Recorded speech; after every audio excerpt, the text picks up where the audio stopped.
Vamos lá. Você vai colocar assim, ó. Terá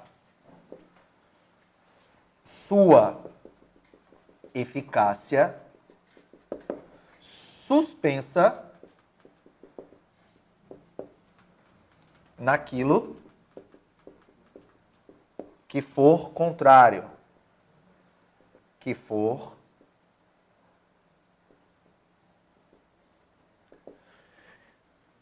contrário, não, desculpa. Vamos usar a regência direitinho, né? Contrária à lei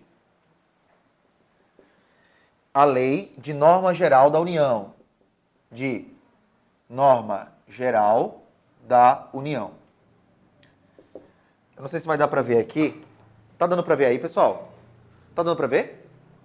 Então, terá sua eficácia suspensa naquilo que for contrária à lei de norma geral. Escreva norma geral, tá? Da União. A eficácia vai ser o quê? Suspensa. Se vier na sua prova o nome revogado ou anulado, isso está errado. Ele não anula nada.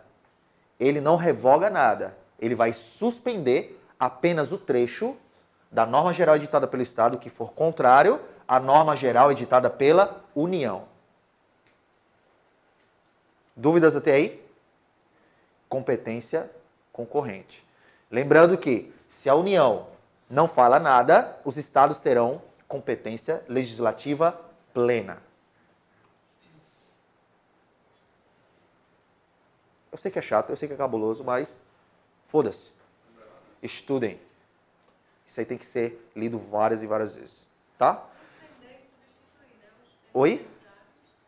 Não entendi. Suspender e substituir? Não. Ah, os termos contrários. Sim, que está errado, você quer dizer. Tá. Os termos que pode vir na sua prova, que está errado é revogação e anulação. Mas no caso do amarelo e do branco, vai suspender e substituir. Não. Ele não vai substituir nada. Ele vai suspender a eficácia da norma estadual naquilo que for contrário. Está suspenso. Esquece o nome substituição e o verbo substituir. É só suspensão. Suspende naquilo que for contrário. Beleza? Beleza mesmo? Vamos lá. O que é que você vai ter que lembrar? A diferença entre norma ou competência suplementar complementar e competência suplementar supletiva. Tá? A suplementar supletiva é norma geral. O Estado edita norma geral. Eu até mostrei aqui para vocês no começo. Ó. O Estado ele edita norma específica. A competência para editar norma geral é da União, mas se a União não fala nada, ele está dando autorização para o Estado editar sobre normas gerais. Beleza aí? Beleza? Então, qual é a dica? A dica principal do artigo 24 de competência concorrente que eu dou para vocês é o seguinte. Façam a leitura. Ler. Ler. Artigo 24. Aí, parágrafos 1º, 2º, 3º e 4º da Constituição Federal. Artigo 24, parágrafo 1º, 2º, 3º e 4º da Constituição. Leiam isso daí. Beleza? Bom. Posso avançar aqui, pessoal? Posso avançar?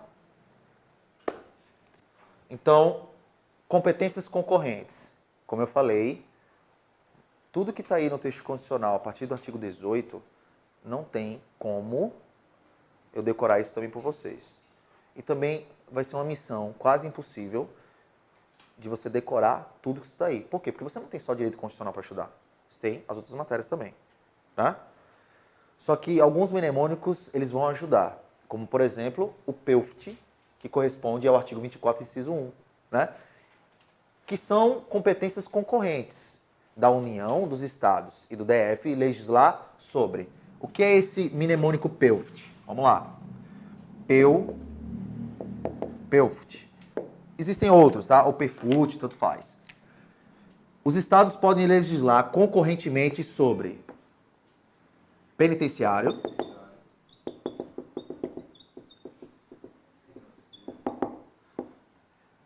PEUFT. Eu botei certo? Botei, né? Econômico, urbanístico,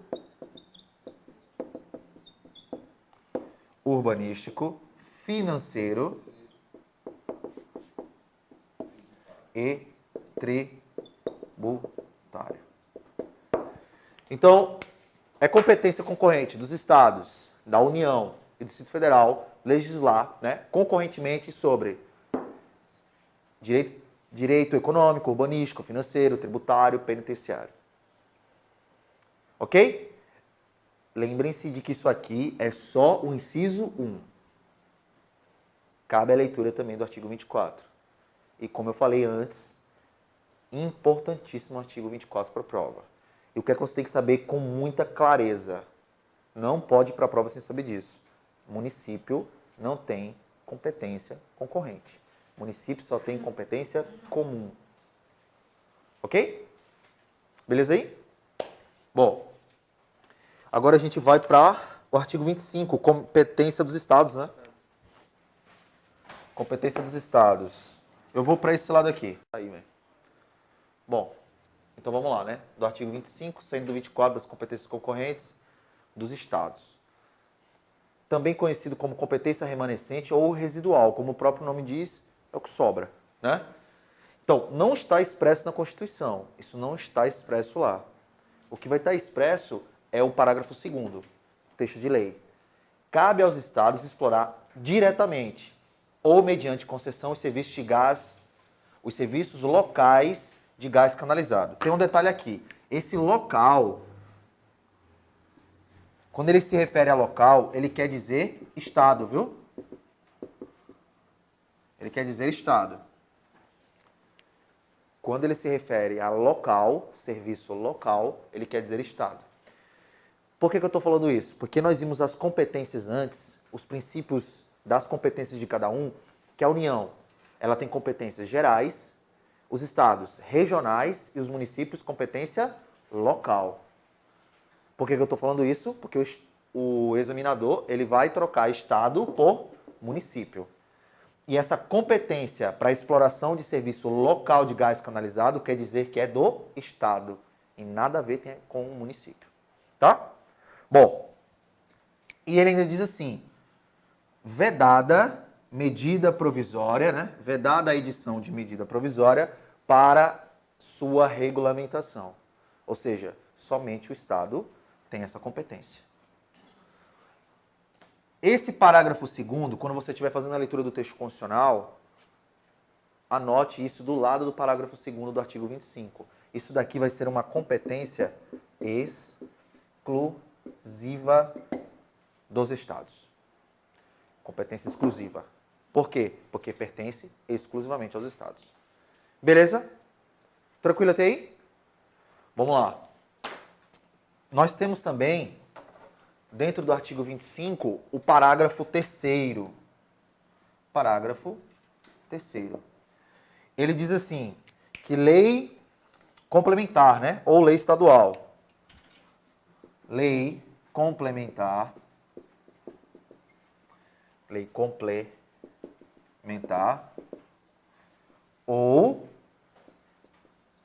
lei estadual. Ou lei estadual.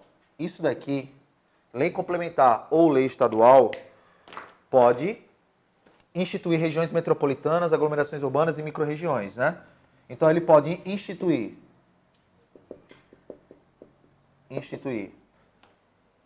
regiões metropolitanas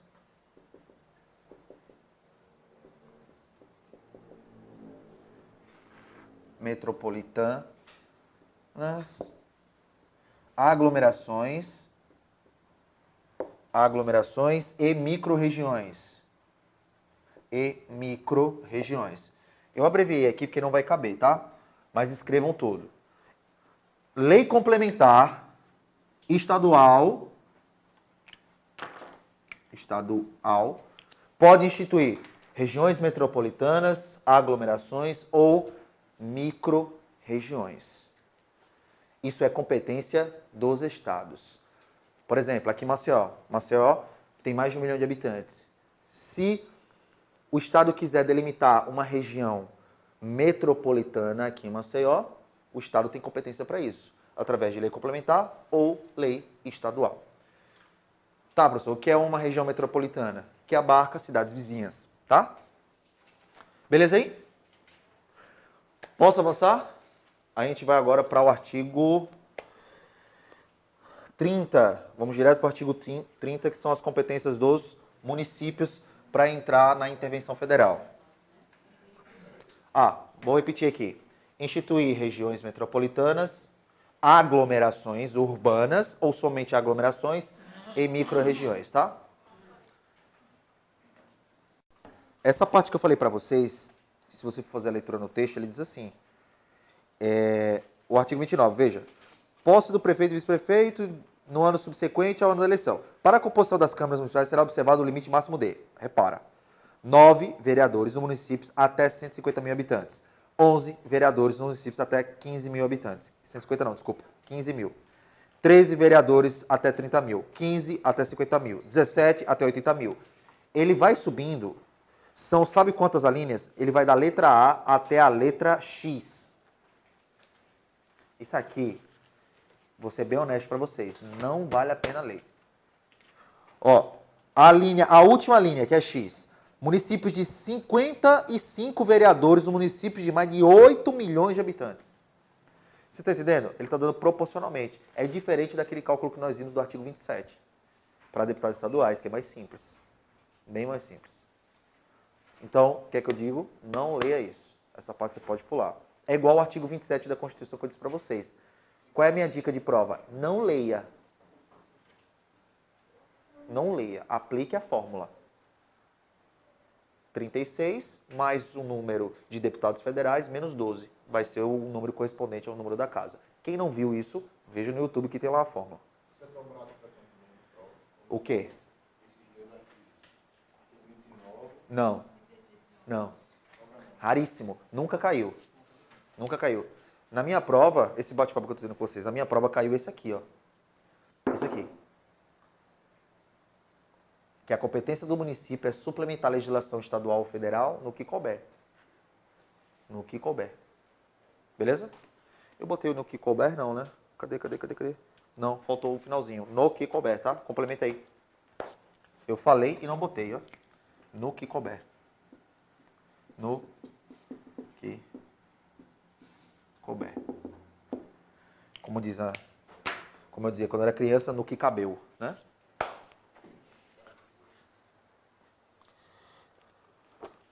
(28, 29 e o 30, né? O território já falamos, etc. Bom, manda aí, velho. Então, vejam, como a gente estava vendo, artigo 30, competências dos municípios. Ele é mais simples da gente entender. É mais simples do que o artigo 21, do que o artigo 22 e o 25, que nós estávamos vendo. E as competências concorrentes, competências comuns. Vou falar várias e várias vezes. Leitura do texto constitucional. Tá? O artigo 30 ele é muito mais simples. Os municípios vão legislar sobre interesse local. Aquilo que é local é de interesse do município. Até porque nós vimos que as competências elas vêm União Geral, Estado Regional e município local. Tá? E a lei orgânica municipal vai poder suplementar a legislação estadual ou federal no que couber. E nós vimos isso na aula passada quando estudamos a lei, os entes, e vimos que o município ele possui lei orgânica. Ok? Vocês estão lembrados disso? Tá lembrado, Márcio? Mais ou menos, né? Vamos lá. Eu falei para vocês o seguinte, o município, ele é regido por lei orgânica. A União, qual é a nossa lei maior? Constituição Federal. Os estados, Constituição Estadual. O município, ele vai ser regido por lei orgânica, assim como o DF. O Distrito Federal também é lei orgânica. Tá? Essa lei orgânica, eu falei para vocês, ela é votada em dois turnos, 10 dias de interstício, é assim, né? Tício, eu acho que é assim. É assim? Interstício. 2 turnos, 10 dias de interstício e por 2/3 da Câmara. Beleza? O município ele é regido por lei orgânica. E essa mesma lei orgânica, ela pode suplementar a legislação estadual ou federal, ou seja, a própria Constituição Federal, no que couber. Na prova que eu fiz da Polícia Civil, essa mesma prova caiu exatamente o texto de lei do artigo 30. Exatamente. A resposta era essa. Como eu tinha feito a leitura 237.000 vezes, eu sabia a resposta. Não sabia o número do artigo, nem sabia onde estava, mas eu sabia que eu tinha lido em algum lugar que a lei orgânica ela pode suplementar a legislação estadual ou federal no que couber. E as bancas vão induzir você ao erro dizendo o seguinte, que a legislação municipal ela só pode suplementar a legislação estadual, menos a federal. Por quê? Porque a Constituição Federal é superior a todas e ele vai fazer lá, criar uma historinha na sua cabeça, que não tem nada a ver. Porque o texto de lei é claro que a lei municipal, a lei orgânica municipal pode suplementar a legislação estadual ou federal no que couber. Beleza? Vamos lá? Então, artigo 30, competência dos municípios, nós já vimos. Legislação sobre interesse local, ponto. Ah, outro detalhe que eu estava esquecendo. Outro detalhe. É interesse dos municípios o transporte público municipal. Desculpa, transporte público local. Tá? Vamos falar melhor.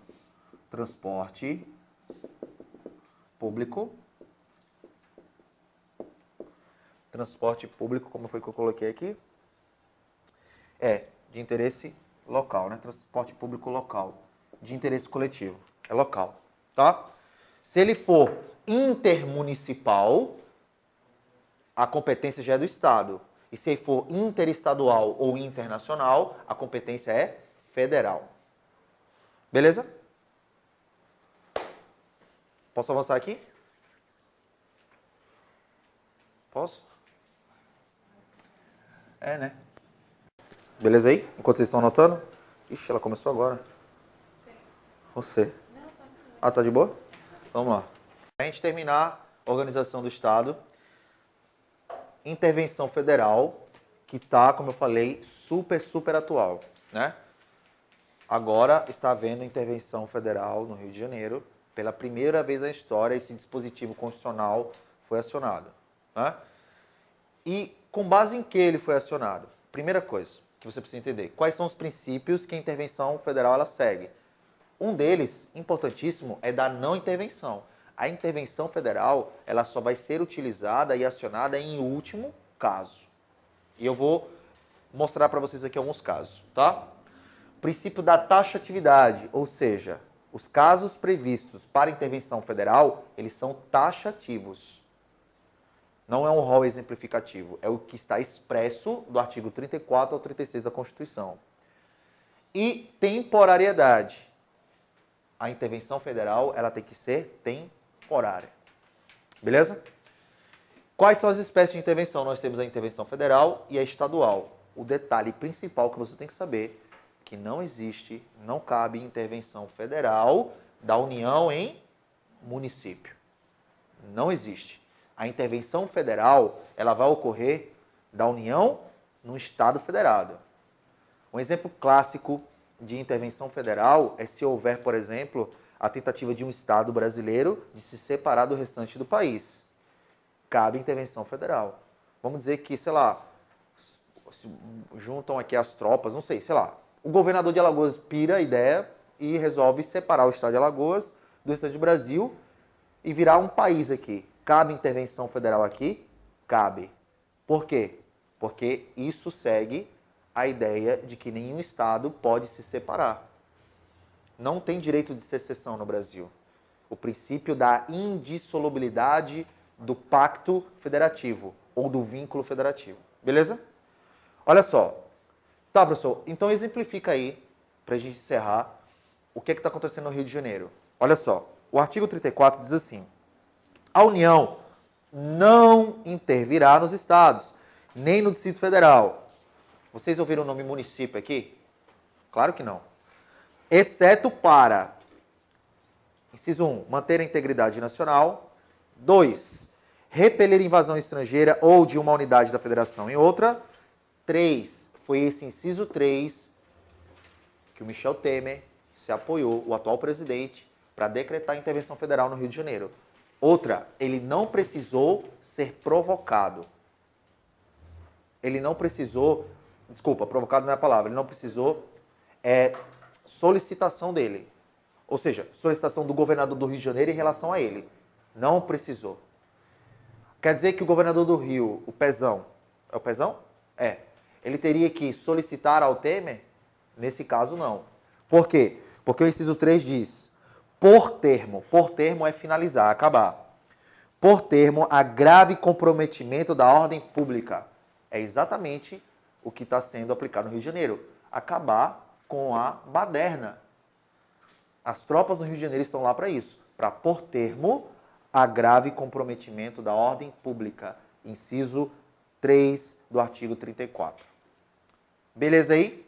Então, façam a leitura do artigo 34 ao 36, intervenção federal. Falou? Vamos encerrar por aqui, estão liberados.